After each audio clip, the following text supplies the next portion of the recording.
Self management. दोस्तों, पिछले episode में हमने सेल्फ अवेयरनेस के बारे में जाना।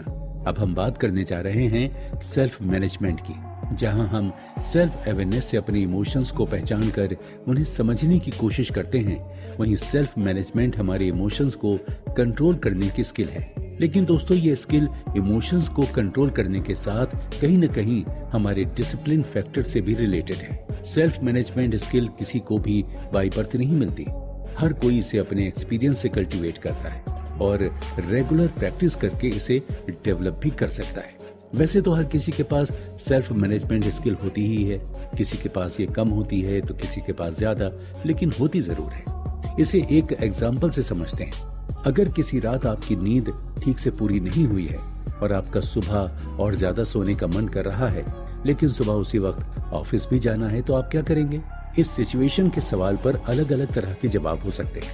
हम में से कोई ये कह सकता है कि ऑफिस से छुट्टी लेकर थोड़ी देर और ज्यादा सो लेने में कोई नुकसान नहीं है। कोई ये कह सकता है कि एक दिन नींद ना पूरी होने से हेल्थ पर कोई नेगेटिव असर नहीं होगा।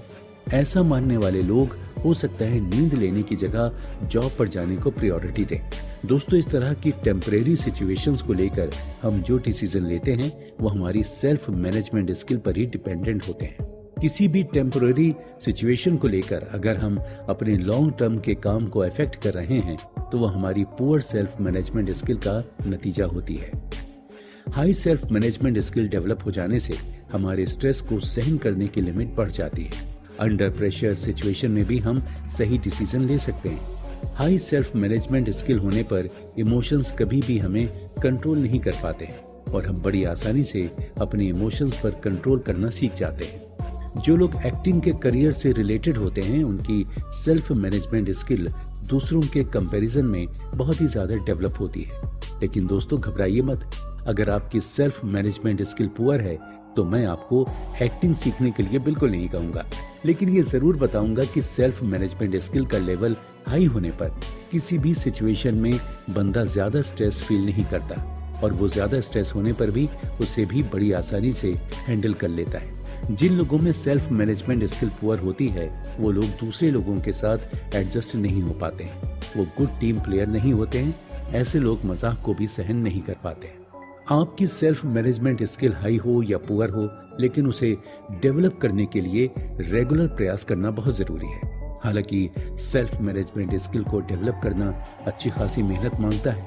इसके पीछे कारण है, हम सभी कभी न कभी अपने इमोशन से कंट्रोल होते हैं और इन्हीं इमोशंस की वजह से हम फ्रस्ट्रेट होते हैं, गुस्सा करते हैं, इनसिक्योर फील करते हैं।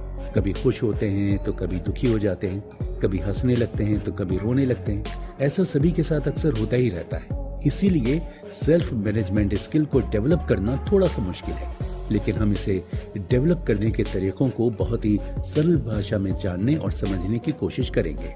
ऑथर कहते हैं कि सेल्फ मैनेजमेंट स्किल को डेवलप करने का पहला तरीका अपनी सांस लेने के पैटर्न को चेक करने का है। दोस्तों, ऑथर की ये सलाह बहुत ही ज्यादा इम्पोर्टेंट है, क्योंकि अपनी बिजी लाइफ में हम ठीक से सांस लेना भी भूल चुके हैं और सांस उसी तरह और उतनी ही ले रहे हैं जिससे हमारा काम निकल सके, यानी हम जिंदा रह सके। आपको मेरी ये बात थोड़ी सी अजीब जरूर लग सकती है, लेकिन आगे की बातें सुनकर आप समझ जाएंगे कि मैंने ऐसा क्यों कहा है। एक छोटा सा टेस्ट करके देखते हैं।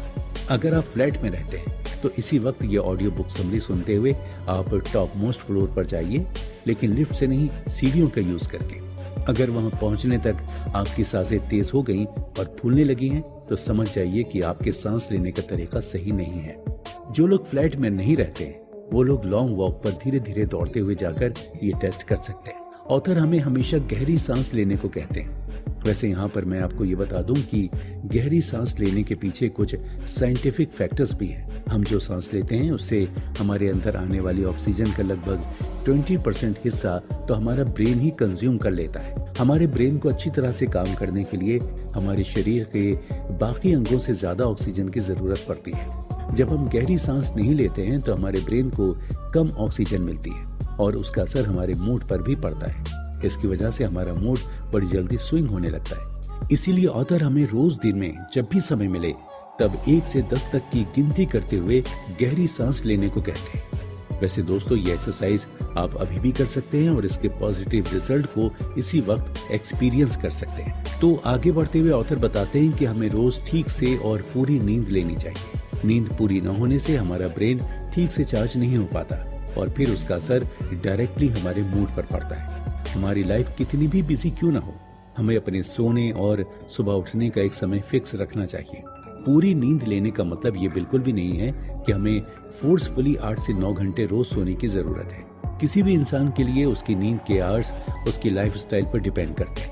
कोई केवल 6 घंटे की अच्छी नींद लेकर भी फ्रेश फील कर सकता है, तो किसी को पूरे 8 घंटे की नींद की जरूरत पड़ती है। नींद के आवर्स की क्वांटिटी से ज्यादा इम्पोर्टेंट उसकी क्वालिटी है। कई लोगों को समय पर नींद न आने की शिकायत होती है, तो इस शिकायत का सोल्यूशन देते हुए ऑथर कहते हैं कि सोने के समय से 2 घंटे पहले से हमें कुछ भी खाना और पीना बंद कर देना चाहिए। सोने से 1 घंटा पहले मोबाइल, लैपटॉप जैसे डिवाइस का यूज करना बंद कर देना चाहिए। ऐसा करने से समय पर नींद आना अपने आप शुरू हो जाएगा। हमारी बॉडी का ये प्रोसेस ठीक वैसा ही है जैसे फैन या एसी को बंद करने पर वो एकदम से बंद ना होकर धीरे धीरे बंद होते हैं। इसीलिए हमारी बॉडी को रिलैक्स और स्लीपिंग मोड में ले जाने के लिए हमें उसे थोड़ा सा समय देने की जरूरत है। ऑथर सेल्फ मैनेजमेंट स्किल को डेवलप करने का एक और आखिरी लेकिन बहुत ही ज्यादा इम्पोर्टेंट तरीका बताते हैं। वो कहते हैं कि पूरे दिन में हमारे दिमाग में लगभग 50,000 तरह के विचार आते हैं। हमें उन्हीं विचारों को लेकर यहाँ सेल्फ टॉक भी करते हैं। ये सेल्फ टॉक कभी पॉजिटिव होती हैं तो कभी नेगेटिव होती हैं। ऑथर यहाँ हमें ये सजेशन देते हैं कि हमें सेल्फ टॉक करते रहना चाहिए, लेकिन ओवर थिंकिंग से बचना चाहिए। ओवर थिंकिंग किसी भी बात के बारे में बहुत ज्यादा सोचना है। ज्यादा सोचने से किसी भी प्रॉब्लम का सोल्यूशन नहीं मिलता है, बल्कि ऐसा करके हम अपनी प्रॉब्लम सॉल्विंग एबिलिटी को और ज्यादा कॉम्प्लेक्स बना देते हैं। इसी तरह से अगर हमारे मन में नेगेटिव थॉट्स आ रहे हैं तो उन्हें भी हमें कंट्रोल करना चाहिए। इसके लिए जब भी हम सेल्फ टॉक करें तो हमें ये खास ध्यान देना चाहिए कि हम नेगेटिव वाक्यों या शब्दों का यूज ना करें। ये क्योंकि नेगेटिव थॉट्स हमें कोई भी काम करने से रोक देते हैं।